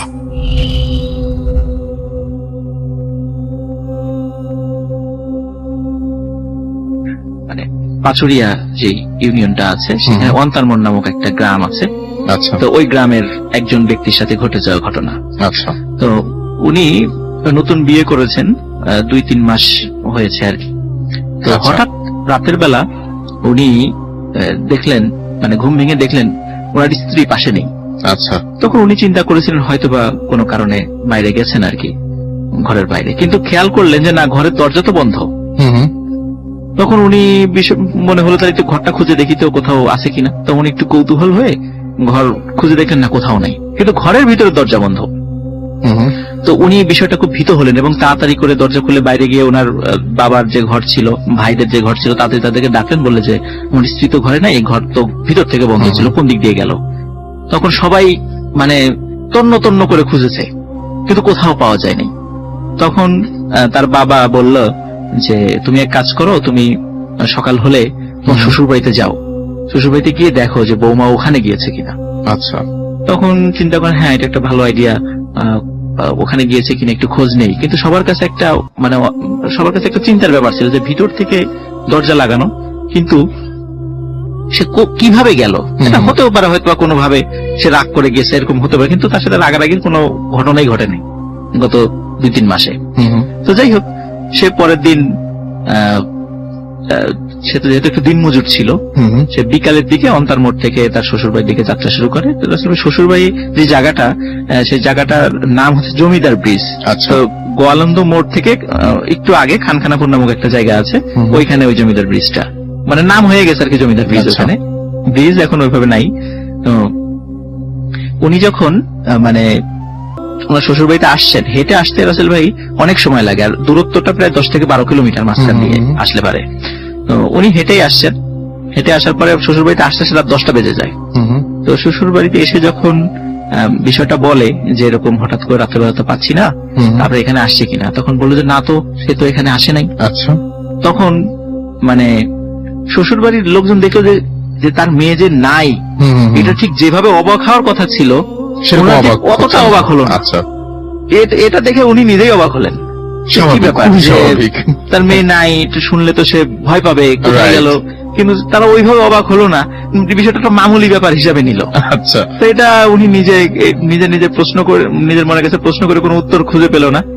তারপরে শ্বশুরবাড়ি থেকে বললো যে তুমি চিন্তা করো না, হয়তো চলে আসবে, তাড়াতাড়ি চলে আসবে, এতটুকু বলে তাকে বিদায়, মানে সে বলে আজকে থেকে যাও, বলে না আমি আজকে চলে যাই, বাসায় যেতে হবে। বলে এখন তো অনেক পথ রাতের বেলা। তখন বললো যে তারপর ইনস্ট্রাকশন দিয়ে দিল, উনি যেহেতু বারবার যেতে চাচ্ছিলেন, তো বললো যে তুমি যেই পথ দিয়ে এসেছো ওই পথ দিয়ে যাওয়ার দরকার নাই, ওটা দীর্ঘ পথ। একটা পথ দেখিয়ে দিলেন যে জমিদার ব্রিজ থেকে পাশ দিয়ে আর একটা রাস্তা, একটা স্কুল আছে, ওই স্কুলের পাশ দিয়ে ভিতর দিয়ে একটা রাস্তা আছে, বিলের পাশ দিয়ে, বলে এই রাস্তা দিয়ে গেলে পথ অর্ধেক হয়ে যাবে, মানে অনেক কম সময় তুমি বাড়িতে পৌঁছে যেতে পারবে। তখন রাসেল ভাই ওনার শালা, যে বড় শালা, সে আসতে চাইলো সাথে, কিন্তু উনি বলেন না এত রাত্রেবেলা তোমার আসার দরকার না, আমি একাই যেতে পারবো। তো চাঁদনি রাত ছিল, উনি রাসেল ভাই রওনা দিয়ে দিলেন। তখন যখন যাচ্ছেন বিলের পাশ দিয়ে, উনি যখন হাঁটছিলেন হঠাৎ ফিল করলেন কিছু জন পাশ থেকে সাঁতার কেটে কেটে ওনার সাথে সাথে আসছে। আজব ব্যাপার। তো উনি যখন দাঁড়িয়ে পিছন দিকে তাকায় দেখে কিছুই নাই, পানি, তবে পানিতে একটু ঢেউ দেখা যাচ্ছে, মনে হচ্ছে যে মাত্র কেউ একজন ডুব দিয়েছে ওখানে, হালকা ঢেউ মনে হচ্ছে, উনি টের পাচ্ছেন। তো উনি আবার সামনের দিকে হাঁটা শুরু করলেন। যখন হাঁটা শুরু করছেন একটু পর উনি আবার ফিল করলেন পিছন থেকে কিছু জন একটা সাথে সাথে ওনার সাথে সাথে আসছে। আচ্ছা, ঠিক রাস্তার পাশে যে খালটা আছে আর কি, মানে বিলটা। তখন উনি এরকম 3 বার ফিল করলেন, উনি নিশ্চিত হলেন যে হ্যাঁ আসলেই কিছু সাঁতার কেটে কেটে আসছে ওনার পাশে, কিন্তু সেটা কি উনি বোঝার চেষ্টা করছিলেন। আরেকটু পর যখন উনি ফিল করেন হ্যাঁ এবার আবারও সাঁতার কাটা শব্দ পাওয়া যাচ্ছে, উনি ঘুরে তাকিয়ে দেখেন যে একটা মানুষের মাথা, এবং সেই মাথাটা কোনো মেয়ে লোকের মাথা। এবং যেহেতু চাঁদনি রাত ছিল, উনি দূর থেকে দেখে ফেললেন যে মাথাটা দেখা যাচ্ছে এটা ওনার স্ত্রীর মাথা। তো উনি মানে প্রচন্ড ভয় পেলেন যে কি ব্যাপার, আমার ওয়াইফ এইখানে এই সাথে একটা পরিবেশে আসার কথাই না, এরকম আসার কথাই না। তো উনি প্রচন্ড ভয় পেলেন, ভয় পাওয়ার বলছেন এই তুমি ওখানে কেন, উঠে আসো। সে আসে না, সে ওখানেই থাকে, সে বরং ইশারা করে পানির মধ্যে তাকে ডাকে। আচ্ছা, তখন উনি চিন্তা করলেন যে এটা ব্যতিক্রম কিছু, এটা স্বাভাবিক নয়, যেহেতু ওনারা গ্রামের লোক, দিন মজুর, রাতের বেলা অনেক সময় কাজ করতে হয়, তখন এই ঘটনাগুলোর সাথে না ওনারা শোনেন বা অভ্যস্ত কিছু কিছু বিষয়ের সাথে, কিন্তু উনি বুঝতে পারলেন যে এটা স্বাভাবিক কোনো ঘটনা নয়, রাইট। এটা নিশ্চয়ই অস্বাভাবিক কোনো ঘটনা। রাসেল ভাই ওইটা উনি পাত্তা দিলেন না, উনি সোজা হাঁটা শুরু করলেন। কিছুক্ষণ পরে দেখলেন না, এখন আর সাঁতারের শব্দ শোনা যাচ্ছে না, এখন মনে হচ্ছে পিছন থেকে কেউ হেঁটে আসছে। কিন্তু রাসেল ভাই ভেজা শরীরে মানুষ যখন খালি পায়ে হেঁটে আসে মাটির উপর দিয়ে, তখন এক ধরনের শব্দ হয়, মানে বোঝা যায় যে হয়তো বা ভেজা শরীরে কেউ হেঁটে আসছে। উনি ফিল করলেন ওনার পিছন থেকে মনে হচ্ছে ভেজা শরীরে কেউ হেঁটে আসছে, ওরকম শব্দ। উনি পিছন দিকে তাকিয়ে দেখেন ওর স্ত্রী আচ্ছা ভেজা শরীরে আসছে, বলে যে এই আমাকে নিয়ে যাবি না? আচ্ছা। তখন উনি তখন দেয়, ভয়ে দেয় দৌড়। তো দৌড় দেওয়ার পরে উনি ফিল করেন পিছন থেকে ওই জিনিসটাও দৌড়াচ্ছে, কিন্তু উনি পিছন দিকে তাকান নাই। আচ্ছা। তো দৌড়াতে দৌড়াতে ওই যে স্কুলের কথা বলেছিলাম আর কি, ওখানে আমার পাশে স্কুল আসে, ওই স্কুলের কাছে যখন চলে আসে, স্কুল মাঠ আছে, তখন উনি দেখলেন যে যখন ওই বিলটা পার হয়ে উনি চলে আসছে, তখন তার ওই পানি টানি কিছু নাই। তখন উনি দেখলেন পিছন থেকে একটা গাড়ির শব্দ। তো ওই সময়, এখন তো এটা দেখা যায় না, তো ওই সময় ওই অঞ্চলে ঘোড়ার গাড়ি চলতো। আচ্ছা। মানে একটা, মানে আমরা যেই দেখি এখনো গ্রাম অঞ্চলে দেখা যায় ঘোড়ার গাড়িগুলো, দেখা যায় একটা ঘোড়ার গাড়ি আসছে, কিন্তু গাড়িতে কোনো চালক নাই, কারণ চাঁদনি রাত তো দেখা যাচ্ছিল, চালক নাই, ঘোড়ার গাড়িটা দৌড়ায়, মানে ঘোড়াটা দৌড়াচ্ছে, গাড়ি নিয়ে আসতেছে। তখন উনি চিন্তা করেন হয়তো বা রাতের বেলা কোনো বাসা থেকে কোনো মালিকের ওই ঘোড়া ছুটে গেছে, গাড়ি সহ হয়তো দৌড়াচ্ছে। উনি চিন্তা করলেন যে এক কাজ করি, ঘোড়াটাকে থামিয়ে ওই গ্রামের পথের দিকে ঘুরিয়ে দিই, এদিকে কোন দিক দিয়ে চলে যাবে, কার কোন দিকে চলে যাবে ঠিক ঠিকানা নেই। কিন্তু উনি চিন্তা করেন যে ঘোড়াটাকে যে ঘুরিয়ে দেবো, যদি কোনো লোক আমাকে চোর ভাবে, যদি কেউ এসে, তখন তো এই অঞ্চলে যেহেতু আমাকে কেউ চেনে না, তখন আমি একটা বিপদে পড়বো। উনি কিছু বললেন না, উনি দেখলেন যে ঘোড়ার গাড়িটা মানে সোজা দৌড়ায় চলে গেল। কিছুক্ষণ পর রাসেল ভাই উনি শব্দ পেলেন যে পিছন থেকে আরেকটা গাড়ির শব্দ। আচ্ছা। আরেকটা গাড়ি আসছে, এবং উনি তাকিয়ে দেখলেন যে হ্যাঁ, এইবারের গাড়িটাও খালি একটা ঘোড়া, কিন্তু গাড়ির পেছনে মনে হচ্ছে কিছু রাখা, সাদা কিছু দিয়ে ঢেকে রাখা আর কি। এবং ওনার কাছে প্রচন্ড দুর্গন্ধ লাগছে আর কি। মনে হচ্ছে যে মানুষ বা কোনো মানে জীবিত কোনো প্রাণী যদি মরে যায়, পচে গেলে যে দুর্গন্ধ হয়, এরকম গন্ধটা আসছে, এবং গন্ধটা আস্তে আস্তে খুবই তীব্র হচ্ছে। আচ্ছা। গাড়িটা যখন কাছে চলে আসলো, উনি দেখলো যে ওই গাড়িতে 3টা লাশ, মানে সাদা কাপড় দিয়ে ঢেকে রাখা। ওই ঘোড়ার গাড়িটা ওই 3টা লাশ নিয়ে দৌড়ে চলে যাচ্ছে। তখন উনি চিন্তা করলেন যে আবার হয়তো ওনার সাথে কিছু ঘটছে, যেটা ঘটতে চলেছে। তখন একটু পরে রাসেল ভাই আবার একটা গাড়ির শব্দ পেলেন। যখন গাড়ির শব্দ পেলেন, উনি পিছন দিকে তাকেন, এইবার গাড়িতে একজন চালক আছে। আচ্ছা। এবং চালকটা খুবই বেটে আকৃতির একটা মানুষ, কালো কুচকুচে, খুবই বেটে আকৃতির একটা মানুষ। তো ওখানে প্রচন্ড দুর্গন্ধ আসছে। যখন তার কাছে চলে আসে, তখন রাসেল ভাই ওই চালককে জিজ্ঞেস করেন, এই তোমরা এই লাশটা নিয়ে কোথায় যাচ্ছ, কোন দিকে যাবা? তখন বলে যে তোর বাড়ির দিকে যাচ্ছি। বলে আমার বাড়ির দিকে মানে? বলে হ্যাঁ, তোর বাড়ির লোকজন আনতে যাচ্ছি। তো তখন বলে যে কি আমার বাড়ির লোকজন তুমি আনতে যাবা কেন? কয় যে বিশ্বাস হয় না, এই কাপড়টা সরা। তখন কাপড়টা সরিয়ে দেখে রাসেল ভাই ওনার স্ত্রী, ওনার ভাই, ওনার মা, তাদের লাশ ওখানে রাখা। আচ্ছা। এবং লাশগুলো বিকৃত হয়ে গেছে, মানে পচে গেছে। এই দৃশ্য দেখে উনি আসলে রাসেল ভাই আর সেন্স রাখতে পারেন নাই, উনি তখন সেন্সলেস হয়ে পড়ে যান। তখন উনি যখন সেন্স ফেরে, সকালবেলা ওই গ্রামের লোকজন ওনাকে উঠায়, তখন উনি ওনার বাড়িতে চলে যান। রাসেল ভাই বাড়িতে যাওয়ার পর যখন সব ঘটনা খুলে বলেন, স্বাভাবিকভাবে গ্রামের রাস্তা দিয়ে আসতে গেলে এই ধরনের ঘটনা ঘটতেই পারে। তো রাসেল ভাই ওই দিন রাত্রে হঠাৎ মনে হলো উঠানে প্রকাণ্ড একটা শব্দ। সবাই দরজা খুলে বের হয়ে দেখে ওনার স্ত্রী উঠানে পড়ে আছে। তো ওনাকে যখন জিজ্ঞেস করে তুমি কোথায় গিয়েছিলা, বলে আমি কিছুই জানি না। আচ্ছা। তো কোথা থেকে আসলা তাও সে বলতে পারে না। তো এরকম নাকি রাসেল ভাই মাঝে মাঝেই ওনার স্ত্রী হঠাৎ ঘর থেকে নাই হয়ে যেত, মানে অদৃশ্য হয়ে যেত। আবার 3-4 দিন পরে হঠাৎ উঠানে একটা প্রকাণ্ড শব্দ হতো। তো এইটা বিষয় হলো রাসেল ভাই ওনাকে ওনার পরিবারের পরবর্তী ওনার পরিবারের সাথে যোগাযোগ করে জানা যায় যে ওই জিন সম্প্রদায়ের কোনো কিছু আর কি। কিন্তু এই যে আজ থেকে কয়েক বছর আগে মাস্টার্স পাশ করে বেরিয়ে নানান জায়গায় চাকরির জন্য চেষ্টা করছি, কিন্তু কোথাও চাকরি হচ্ছে না। যথারীতি বেকার হয়ে বসে আছি। 2টো টিউশনি করাই, টাকা যে খুব বেশি পরিমাণে পাই তাও নয়। শহরের খুব সাধারণ একটি মেসে কোনোভাবে থাকা খাওয়ার খরচ চলে যেত। নিজের জন্য শখ আহ্লাদ মেটাতেই পারি না, পরিবারে টাকা পাঠানো তো অনেক দূরের ব্যাপার। পরিবারের আছে আমার মা, বাবা, দাদি, আমার ছোট ভাই ইশতিয়াক, আমার চাচা, চাচি ও চাচাতো বোন সুমাইয়া। যদিও বাবা সৌদি আরব থেকে মাসে মাসে ভালোই টাকা পাঠান, কিন্তু সেখান থেকে টাকা চাইতে বড্ড লজ্জাবোধ হয়। যেহেতু আমি বড় সন্তান, তাই আমারও যথেষ্ট দায়িত্ব ছিল পরিবারের প্রতি। সে কারণেই মরিয়া হয়ে চেষ্টা করছিলাম একটা চাকরির জন্য, কিন্তু বিধাতা এই সুখ আমার কপালে লেখেননি। বছরের মাথায় আমার সেই চাকরিটাও চলে গেল। হাল না ছেড়ে আবারও চাকরির পরীক্ষা দিতে থাকি নানান জায়গায়। 2016 সালে যখন আমার বয়স 30 পার হয়ে গেল, মনে হলো আমার পায়ের নিচ থেকে মাটি সরে গেছে। ভাবলাম আমার দ্বারা আর বোধহয় কিছু হবে না। ঠিক তখনই মাথায় আসলো নিজের একটা ফার্ম করবার চিন্তা।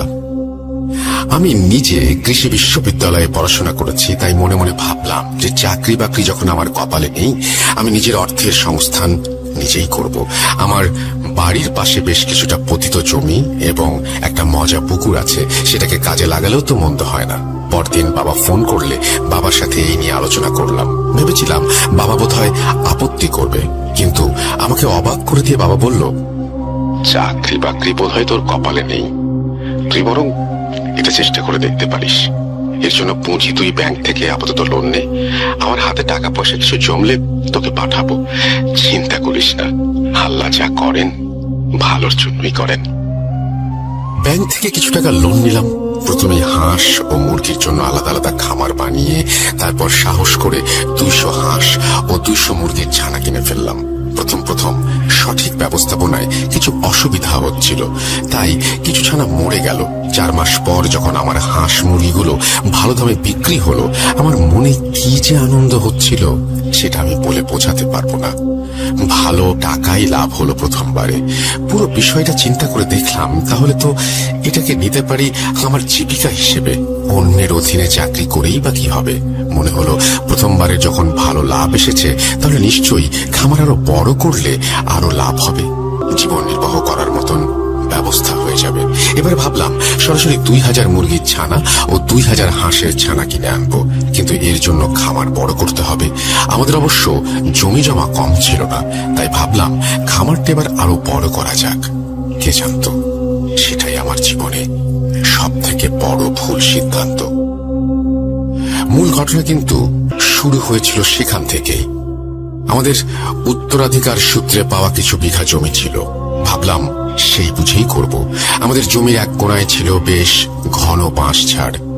এই বাঁশ ঝাড় থেকে কখনো কাউকে বাঁশ নিতে দেখিনি। একবার নাকি এক লোক সন্ধ্যাবেলায় এই বাঁশ ঝাড় থেকে বাঁশ কাটতে এসে আকস্মিকভাবে মারা যায়। এরপর থেকে এই বাঁশ ঝাড় থেকে আর কেউ বাঁশ নিয়ে যাওয়ার সাহস করেনি। বিশ্ববিদ্যালয়ের এক বন্ধু প্রাণী সম্পদ বিভাগে কাজ করে, তার সাথে ফোনে কথা বলে পরামর্শ করে নিলাম। উপজেলা প্রাণী সম্পদ অফিসে গিয়ে সেখানকার লোকদের সাথে কথা বলে নেই। তারা এসে সবকিছু বোঝার পরে আমাকে বললেন, 2000 হাঁস ও 2000 মুরগি পালন করার জন্য খামার বড় করতে হলে আমাকে ওই বাঁশ ঝাড় কেটে ফেলতে হবে।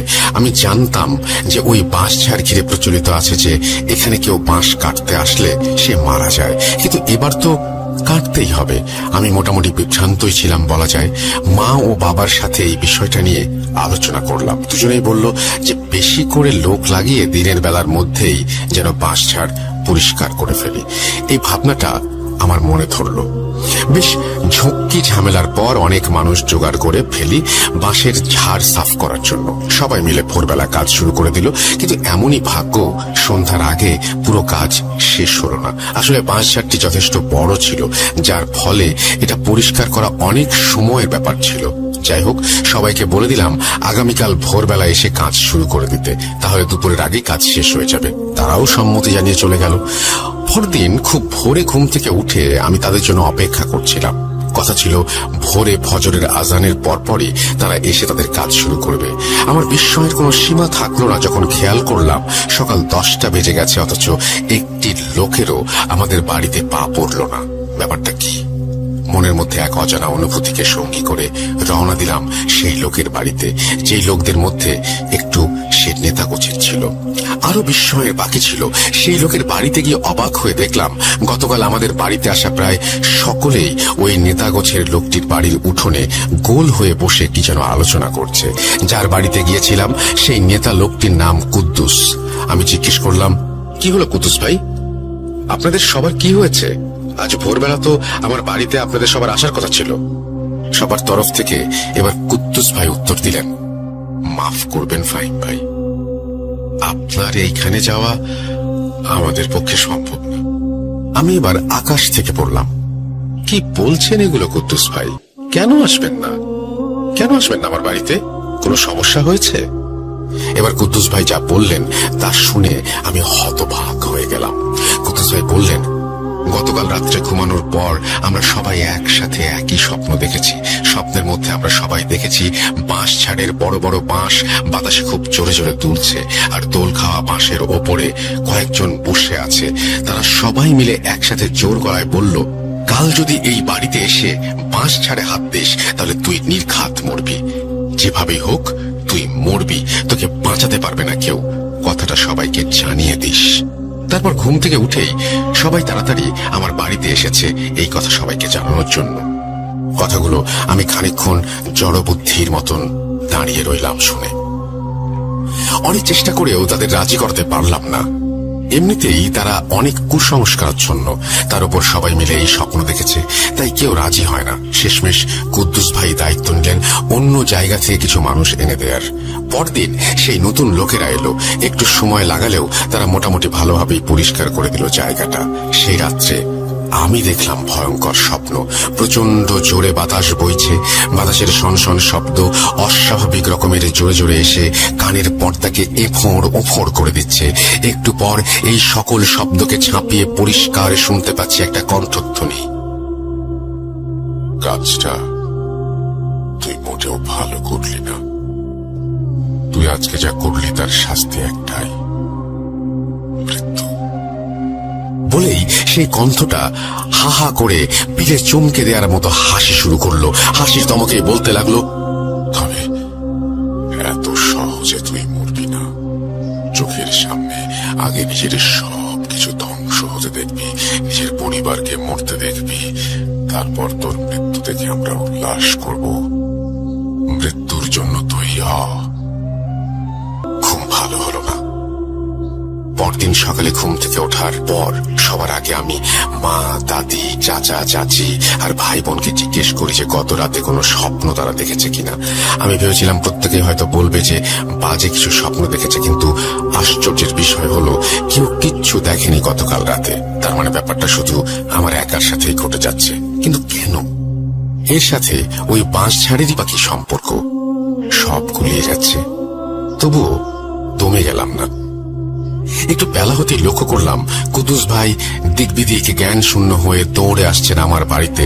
বাড়ির উঠান পেরিয়ে এসে হাঁপাতে হাঁপাতে বললেন, ফাহিম ভাই, ওই দিকে তো আর এক সর্বনাশ হয়ে গেছে। আমি চমকে উঠলাম, কি হয়েছে? কুদ্দুস ভাই বললেন, গতকাল রাতে যারা আপনার বাড়িতে বাঁশ কেটে গিয়েছে তাদের সকলেরই গায়ে ভীষণ জ্বর। আমি তো খবর পেয়ে দৌড় দিয়ে আপনার বাড়িতে এলাম, আপনি আমার সাথে চলেন। আমি দেরি না করে কুদ্দুস ভাইয়ের সঙ্গে রওনা দিলাম। সেই লোকেরা একই কলোনির ভেতরে থাকে। সেখানে গিয়ে তাদের সাথে কথা বলার পর আমি সত্যি ভয় পেয়ে যাই। প্রথম দিনের মানুষদের মতোই এরাও প্রত্যেকেই গতকাল রাতে একটা করে দুঃস্বপ্ন দেখেছে। অনেকগুলো মানুষের মতো অবয়ব তাদের ওই বাঁশ ঝাড়ের চারিদিকে ঘিরে ফেলেছে। এবার সবাই গোল হয়ে ঘুরে ঘুরে বলতে লাগলো, আমাদের সর্বনাশ করে পার পেয়ে যাবি ভেবেছিস? কখনো না, তোরা তো শাস্তি পাবেই, সব থেকে বড় শাস্তি পাবে বাড়ির লোকগুলো। এই স্বপ্ন দেখার পর থেকেই গতকাল কাজে আসা প্রত্যেকটি লোক অসুস্থ হয়ে পড়েছে। কি করব বুঝতে পারছিলাম না, তবু চিকিৎসা বাবদ তাদের কিছু টাকা পয়সার ব্যবস্থা করে বাড়িতে এলাম। এত কিছু চিন্তায় মাথাটা খুব ঝিমঝিম করছিল। বাবা ফোন করলে তাকে সবকিছু খুলে বললাম। ভেবেছিলাম বাবা বোধহয় সমাধান হিসেবে কিছু একটা বলবেন, কিন্তু আমার কথা শুনে বাবা তো সেই খুন। বাবা হাসতে হাসতে বললেন, আরে বেটা, এসব হলো ওদের কুসংস্কার। এদের এই কুসংস্কারের চিন্তা ভাবনা নিয়ে মাথা ঘামানোর কোনো দরকার নেই, তুমি তোমার মতো কাজ করো। প্রচন্ড মাথা ব্যথা হচ্ছিল। সেদিন সন্ধ্যাবেলা নামাজ পড়ে আমার ঘরে গিয়ে লাইট নিভিয়ে বিছানায় শুয়ে চোখ বন্ধ করছি মাত্র, প্রায় সাথে সাথে আমার কানের খুব কাছ থেকে কেউ ফিসফিস করে বলতে লাগলো, এখনো তো কিছু শুরু হয়নি। তাতে এই অবস্থা, শুরু হলে পরে তোর কি হবে? লাফ দিয়ে উঠে বসলাম। বিছানা থেকে লাইটের সুইচ অনেকটা দূরে উঠে গিয়ে সুইচ টিপলাম। লাইট জ্বলল না। মানে মাথার উপর তো ফ্যান ঠিকই ঘুরছে, লাইটে আবার কি সমস্যা হলো? আবারও সুইচ টিপলাম। এবার শব্দ হবার সাথে সাথেই আশেপাশের সব শব্দ বন্ধ হয়ে গেল, একেবারে শুনশান পরিবেশ। কিন্তু আমি বুঝতে পারছিলাম না যে আমার চতুর্দিকে অনেকেই দাঁড়িয়ে আছে, গরম নিঃশ্বাস টের পাচ্ছি ঠিকই, অথচ আমি ছাড়া আর কেউ নেই। আর পারছিলাম না, মাথা ঘুরছে বনবন করে। আমি একটা চিৎকার দিয়ে অজ্ঞান হয়ে পড়ে যাই। জ্ঞান ফিরে আসার পরেই খেয়াল করলাম আমার ঘরে বাতি জ্বলছে। আশ্চর্য, এটা কি আদৌ সম্ভব? সামান্য ঘাড় ঘুরিয়ে তাকালাম, দেখলাম আমার চাচাতো ছোট বোন সুমাইয়া আমার পাশে বসে আছে। এবার সুমাইয়াকে জিজ্ঞেস করলাম, বাড়ির অন্যরা কোথায় রে? এরপর সুমাইয়া আমাকে যা বলল তা শোনার জন্য আমি একটুও প্রস্তুত ছিলাম না। কিছুক্ষণ আগে দাদি ছাদের দরজা লাগাতে আসার সময় হঠাৎ করেই ওপরের সিঁড়ি থেকে বেকায়দায় পড়ে গিয়ে কোমর ভেঙে ফেলেছেন। কথা শুনে বিছানা থেকে উঠতে চাইলাম, কিন্তু পারলাম না। অসম্ভব ভারী হয়ে আছে মাথা। এর মধ্যে লোডশেডিং হয়ে গেল। আবছা অন্ধকারের মধ্যেই বোনকে বললাম, একটু পানি নিয়ে আয়, খুব তেষ্টা পেয়েছে। বোন পানি আনতে গেল। ক্ষণিকের মধ্যে আমার কানের কাছে গরম নিঃশ্বাস, সেই ফিসফিসে আওয়াজ। কেমন এভাবেই একটা দুর্যোগ যাবে, তারপর আরেকটা দুর্যোগ আসতে থাকবে, একে একে সবাই মরবে, আর সবশেষে তুই। চোখের সামনে সহ্য করতে পারবি তো এত কিছু? এরপর আবারও সেই শরীর হিম করা হাসি, হাসতে হাসতে সেই আওয়াজ গায়েব হয়ে গেল। আমার মুখ দিয়ে কোনো শব্দ বের হচ্ছিল না। এর মধ্যে সুমাইয়া পানি নিয়ে এলো, খেয়ে সামান্য ধাতস্থ হলাম। খবর এলো দাদিকে শহরের হাসপাতালে ভর্তি করা হয়েছে এবং দাদির কোমরের প্লাস্টার শুরু করা হয়েছে। মানে সামান্য স্বস্তি, আর প্রায় পুরোটাই অস্বস্তি নিয়ে রাতটুকু কোনো রকমে পার করলাম। শরীর ভালো না, এক ফোঁটাও ঘুম এলো না চোখে। ভোরবেলা ঘুম থেকে উঠে শরীর খারাপ থাকার পরও চলে গেলাম কুদ্দুস ভাইয়ের বাড়িতে। উদ্দেশ্য হলো একজন কবিরাজের সন্ধান। চুলোয় যাক পোল্ট্রি ফার্ম। আমার কাছে আমার পরিবার সবার আগে। কুদ্দুস ভাইকে বারবার ফোন করেও পাচ্ছিলাম না, তাই কষ্ট করে হলেও তার ঘরে যেতেই হলো। যাই হোক, কুদ্দুস ভাইয়ের বাড়িতে গিয়ে দেখি তিনি কাজে যাবার আগে ভাত খাচ্ছেন। খাওয়া শেষ হলে আমি কুদ্দুস ভাইকে সবকিছু বললাম। কুদ্দুস ভাই বললেন, ফাইম ভাই, এই গ্রামের তেমন অভিজ্ঞ কোনো লোক নেই। পাশের গ্রামে একেবারে শেষ প্রান্তে এক অনেক বৃদ্ধ লোক আছে, তিনি অনেক বৎসর ধরে এইসব চর্চা করেন। এখন এগুলো করেন কিনা জানি না। এখন আমি কাজে যাই ভাই, দেরি হয়ে যাচ্ছে। কাজ থেকে ফিরে কথা হবে। কাজ থেকে ফেরার পর সন্ধ্যার দিকে কুদ্দুস ভাই আর আমি সুমাইয়া গেলাম পাশের গ্রামে ওই কবিরাজের বাড়িতে। কবিরাজকে দেখে বুঝলাম তার বয়স ৮০ ওপরে তো হবেই। কবিরাজ আমাদের দেখার পর খুবই নম্র স্বরে বললেন, কোনো সমস্যা নিয়ে এসেছেন? আমরা মাথা নাড়লাম। তিনি বললেন, আমি তো এখন আর কবিরাজি করি না, তারপরও তোমাদের সমস্যার কথা খুলে বলো, দেখি আমি কিছু করতে পারি কিনা। এরপর এতদিন পর্যন্ত যা যা হয়েছে সবকিছু তাকে খুলে বললাম। সবকিছু শুনে কবিরাজ অবাক হয়ে বললেন, তুমি কি খলিলুল্লাহ নাতি? এবার আমরা তিনজনেই চমকে উঠি। আমার দাদার নাম খলিলুল্লাহ, কিন্তু আমার দাদার নাম কবিরাজ জানলেন কেমন করে? জিজ্ঞেস করতে তিনি বললেন, সে এক বিশাল কাহিনী, তোমরা জানো না, কারণ এই কাহিনী তোমাদের জন্মের আগের। আমি বললাম, সে সময় কি হয়েছিল সেটা আপনার মনে আছে? তিনি বললেন, কেন মনে থাকবে না, অবশ্যই আছে। আমি এই ঘটনার সমাধান করে দিতে পারি, তবে সেটা কাল সকালের আগে সম্ভব নয়। আগে তোমাদের বলি, আজ থেকে ৪০ বছর আগে কি হয়েছিল সেই সময়। এই পর্যায়ে কবিরাজ দাদা তার ঘটনা বলতে শুরু করলেন। আজ থেকে ৪০-৪৫ বছর আগের কথা। তখন তোমাদের জন্মই হয়নি। তোমার বাবা ছিল কিশোর, আর তোমাদের দাদু অর্থাৎ খলিল ছিল মধ্যবয়সী। খলিল ছিল আমার বন্ধু মানুষ, আমাদের মধ্যে অনেক মিলমিশ ছিল। আমাদের আর্থিক অনটনের সময় খলিল আমাকে নানাভাবে সাহায্য করেছিল। তার এই উপকার আমি কখনো ভুলতে পারবো না। সেই সময় খলিলের জমিজমা পাওয়ার লোভে ওর এক আত্মীয় ওর ওপর কালো জাদু করে এবং জিন চালান দেয়। কিন্তু বিপদ বুঝতে পেরে খলিল আমার কাছে ছুটে আসে সাহায্যের জন্য। তখন আমি পুরো দমে কবিরাজ চর্চা করি। আমি বুঝতে পারি যে খলিলের পরিবারের ক্ষতি করার জন্য একটি জিনের পুরো পরিবারকে চালান করে দেয়া হয়েছে। খলিলের পরিবারের উপরে বিপদ নেমে আসছে। আমি খুব কষ্ট করে ওই জিনদের সাথে কথা বলতে সক্ষম হই। ওই জিনরা ভীষণ খারাপ আর ধূর্ত প্রকৃতির। তাদেরকে আমি এখান থেকে চলে যেতে বলি। তারা যাবার জন্য আমার কাছে শর্ত দেয় যে তাদের আদেশ করা হয়েছে খলিলের প্রাণ নেয়ার জন্য, সেটা না নিয়ে তারা যাবে না। আরেকটা শর্ত দেয় যে এই বাড়ির সীমানার বাইরে তারা যাবে না, বাড়ির সীমানার ভেতরে ওই বাঁশ ঝাড়েই তারা আশ্রয় নেবে। কিন্তু তাদেরকে কেউ বিরক্ত না করলেও তারাও কাউকে ক্ষতি করবে না। পরিবারের সকলের মঙ্গলের কথা চিন্তা করে খলিল সব কঠিন শর্ত মানতে রাজি হয়। সেদিনই খলিল বাড়িতে গিয়ে হঠাৎ করে রক্ত বমি করতে করতে মারা যায়। মারা যাবার আগে কাউকে সে এই ব্যাপারে কিছু বলে যেতেও পারেনি। আমাকে কিছুদিন পর অন্য কারণে এই এলাকা ত্যাগ করতে হয়। কয়েক বছর আগে আবার ফিরে এসেছি ভিটায়। শরীর ভালো থাকে না, তাই কারোর সাথে এখন যোগাযোগ নেই। তোমার দাদিকে আমার কথা বলো, তিনি আমাকে চিনতে পারবেন। কাল আমার শিষ্যদের পাঠাবো। ওরা 8টি মহাশক্তিশালী কবচ নিয়ে যাবে এবং বাড়ির 8 দিকে 8টি পুঁতে দিয়ে আসবে। শুধু এটা মনে রেখো, এই কবচগুলো যেন কখনো সরানো না হয়। এই কবচগুলো আমি আমার সারা জীবনের জ্ঞান ও অভিজ্ঞতা দিয়ে নির্মাণ করব। কাজেই এগুলো যাতে নিরাপদে থাকে সেই দায়িত্ব তোমাদের উপরেই। আশা করি তোমাদের পরিবারের আর কোনো ক্ষতি হবে না। যাও, এবার বাড়ি চলে যাও। সর্বশক্তিমান আমাদের সকলের মঙ্গল করুক। কবিরাজ দাদুর কথা শেষ হলো। আমরাও ফিরে এলাম বাড়িতে। পরদিন যথারীতি কবিরাজ দাদুর শিষ্য এসে কবচগুলো স্থাপন করে দিয়ে যান।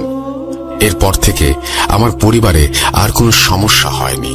সকলের দোয়ায় আমার এখন অনেক বড় পোল্ট্রি ফার্ম আছে। 2জন লোকও রাখতে হয়েছে এই ফার্ম সামলানোর জন্য। তার পাশাপাশি আমি আমাদের এলাকার একটি এনজিওতে পার্ট টাইম কাজ করি। সব মিলিয়ে এখন আমি আমার পরিবার নিয়ে ভালো আছি।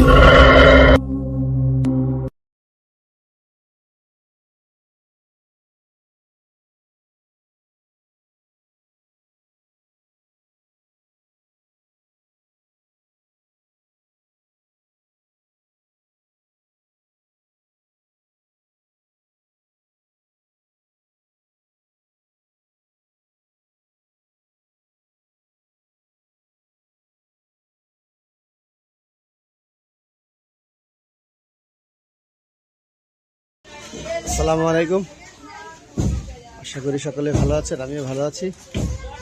তো আজকে আপনাদের একটা জিনিস দেখাবো, সেটা হচ্ছে আমার বাড়ি যেখানে, আমি যেখানে থাকি সেটা হচ্ছে গাজীপুরের শফিপুর থেকে দক্ষিণ আন্দারমানিক নামক স্থানে বিএফডিসির পাশে, বাংলাদেশ বিএফডিসি কবিরপুরের পাশে। এই দেখেন, এই যেটা হলো বিএফডিসির গেট, সেকেন্ড গেট। আর এখানে আমাদের আন্দারমানিকের যে সর্বপ্রথম যে ইমারত বিল্ডিংটা ছিল, আন্দারমানিকে যখন কারো কোনো ইটের ঘর ছিল না, ইটের কোনো বিল্ডিং ছিল না, তখন আন্দারমানিকে একটি ইট দিয়ে একটা বিল্ডিং নির্মাণ করা হয়। তো যে ভদ্রলোকটি এই বিল্ডিংটি করেন তিনি ছিলেন আনসার একাডেমি, আনসার ভিডিপির একজন কর্মকর্তা। তিনি এখানে জমি ক্রয় করে এখানে একটা বিল্ডিং নির্মাণ করেন। তখন আন্দারমানিকের প্রথম ইটের বাড়ি এটাই ছিল, ইটের নির্মিত বাড়ি এটাই ছিল। তো আজকে 2024 সালে সেই বাড়িটি এই যে ভেঙে ফেলা হচ্ছে। সেই বাড়িটি এখন আর তার ঝুঁকিপূর্ণ হওয়ার কারণে সেই বিল্ডিংটি আজকে ভেঙে ফেলা হচ্ছে। সেই বিল্ডিংটি এখন ভেঙে ফেলবে, কিন্তু এই বিল্ডিংটির আমাদের অনেক স্মৃতি আছে। এখানে অনেক লোক এখানে থেকেছে, আমরা অনেক ভালো ভালো মুহূর্ত সময় কাটিয়েছি এখানে। তো অত্র এলাকার তখনকার সময়ে যারা একটু সম্ভ্রান্ত ফ্যামিলির ছিল, চাকরি করতেন, তারা এই বিল্ডিংটিতে তারা ভাড়া থাকতেন। তখন ভাড়ার প্রচলন শুরু হয়।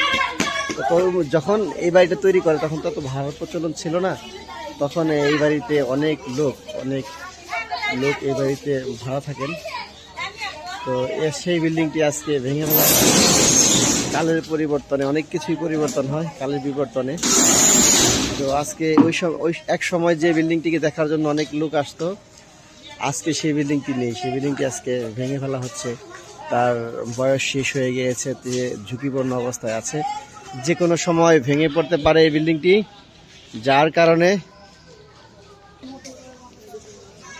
তো কালের বিবর্তনে এখন সেই বাড়িটি ধ্বংসস্তূপে পরিণত হয়েছে। এই বাড়িটির জল্লু সারিয়ে গিয়েছে। এই বাড়িটি দেখার জন্য আগে কত মানুষ এসেছে এখানে, কল্পনা করতে পারবেন না। তো এই বাড়িটি এখন আর তার বাসযোগ্য নেই। এর জন্য এটা যে পরবর্তীতে যারা ক্রয় করে নিয়েছিল তারা এখানে বসবাস করত, এবং তারা যেহেতু এখানে থাকা ঝুঁকিপূর্ণ হয়ে যায়, এর জন্য তারা এই বিল্ডিংটি আবার ভেঙে নতুন করে করার চেষ্টা করছেন। তো এটা হচ্ছে কি বলবো, এই জায়গাটা অনেক উঁচা, কিন্তু এই বিল্ডিংটা যখন ছিল এখন এই বিল্ডিংটা এখন অনেক নিচাতে অবস্থান করছে। দেখেন অনেক নিচা, বুঝতে পারছেন? কিন্তু এই বিল্ডিংটা যখন ছিল, এই বিল্ডিংটা তখন উঁচা ছিল অত্র এলাকায়, কিন্তু এখন কত পরিমাণে মাটি পড়েছে এলাকাতে, এখন আর সেই বিল্ডিংটি সেই অবস্থানে যখন নিচা হয়ে গিয়েছে।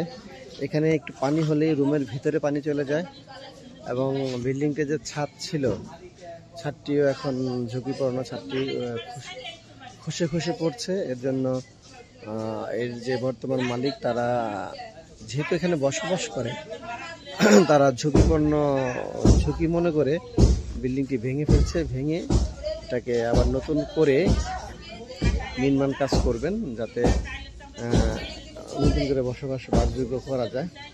এটাই হচ্ছে মূল লক্ষ্য। তো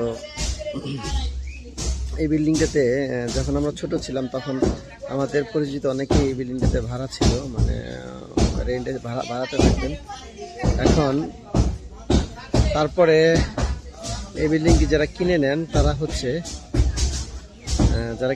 তারা সম্পর্কে আমার মামা হতো, তার একজন নাম ছিল আরমান। তো আরমান মামার সাথে এখানে অনেক সময় কাটিয়েছি আমি। আমরা সন্ধ্যার সময়, তখন আমি যখন ক্লাস 8, 9 বা 10-এ পড়ি, তো তখন এখানে আমরা অনেক সময় কাটিয়েছি আরমান মামার সাথে। বিভিন্ন সময় বিভিন্ন পিকনিক করেছি, এখানে পাশেই খেলাধুলা করেছি, তো আড্ডা মেরেছি। আমার ফ্রেন্ড সার্কেল যারা ছিল তাদের সবাই নিয়ে এই বিল্ডিংটাতে অনেক আনন্দ মুহূর্ত কাটিয়েছি। তো সব মিলিয়ে আসলে এই বিল্ডিংটি অনেক স্মৃতি বহন করে। তো আজকে আর কিছু বলছি না, প্রচন্ড গরম। তো গরমের ভিতরে আর কিছু না বলি। তো সবাই আমার এই চ্যানেলটি সাবস্ক্রাইব করবেন, এবং আমার ভিডিওগুলো যারা দেখেন, আমার ভিডিওগুলো ভালো মন্দ অবশ্যই কমেন্টসের মাধ্যমে জানাবেন। ভালো হলে ভালো বলবেন, খারাপ হলে খারাপ বলবেন, এবং আমাকে সাপোর্ট করবেন। ধন্যবাদ সবাইকে। আসসালামু আলাইকুম।